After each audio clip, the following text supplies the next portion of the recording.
I'm not exaggerating when I say this is one of the most emotional chapters Oda has written post-time skip. The chapter starts with the 9 shadows in Toki's prophecy. The 9 shadows are Hiyori, Denjiro, Kawamatsu, Kinemon, Neko, Inu, Kiku, Raizo, and finally Momonosuke. This probably confirms the death of Ashura Doji, but you never know with Oda. Artistically, I liked how Oda kept a lot of characters hidden behind the smoke before each reveal, because to the citizens they are like ghosts, and I think it looked really cool.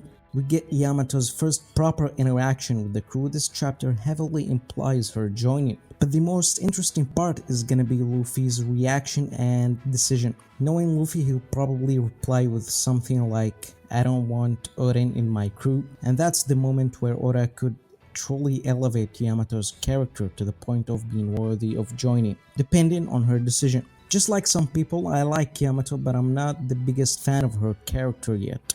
But Oda could easily change that later as she travels with the crew, just like what happened with Robin. Also in the exact same shot Tama is with the crew, so I'm not sure if Oda is planning on adding even more than just Yamato. I had a theory about Tama joining the crew before. In her flashback with Ace, he tells her that she's too young to travel with him. So unless Shinobu ages up Tama, I think it's impossible for her to join now. This chapter also reminded me how underrated Oda's character writing is. We get a flashback for Tama, and when I usually mention an Otama flashback, it's me hating because of the anime reusing her scene. So I did not expect to say that Otama's flashback was perfect, with an amazing emotional conclusion as she finally sees Luffy's promise coming to life. Wano is no one's arc, it's more of a plot-driven arc. But if there's one character to consider the star of Wano, it's Momonosuke. What I like about Momonosuke isn't just him getting great character progression, it is simply how natural and organic it felt to reach this point. Remember that this is an 8-year-old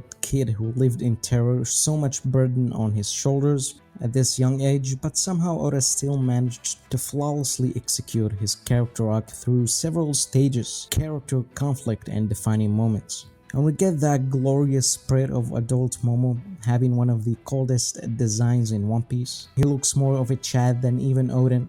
I still think it would be a missed opportunity to not have adult Momo interact with Kaido one last time, especially considering how Kaido looked down on him and was disappointed in him being the son of Oden. The chapter ends with Momo's incredible speech and classic One Piece narration. We also get Hiyori'S reunion with Momo. This is gonna be absolutely amazing in the anime, and I hope a director like Koyama can direct a chapter like this with such heart and soul. If you're not familiar with him, I made a video talking about his work.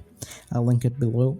I think we'll get to Big Mom at the end. She will probably get saved by her children. About Kaido, I'm losing hope for him getting up, but if he does, I don't think it will be to fight. I'm looking forward to Luffy's decisions and of course the bounties. I still think a Marine has to show up now, and I think it would be the perfect chance to introduce Green Bull, especially if he's a Zoan, considering Wano focused on this type the most, and with the admirals having all types except this one. Overall, 10 out of 10 chapter. Like and subscribe if you liked the video, and let me know how you feel about Yamato potentially joining the crew.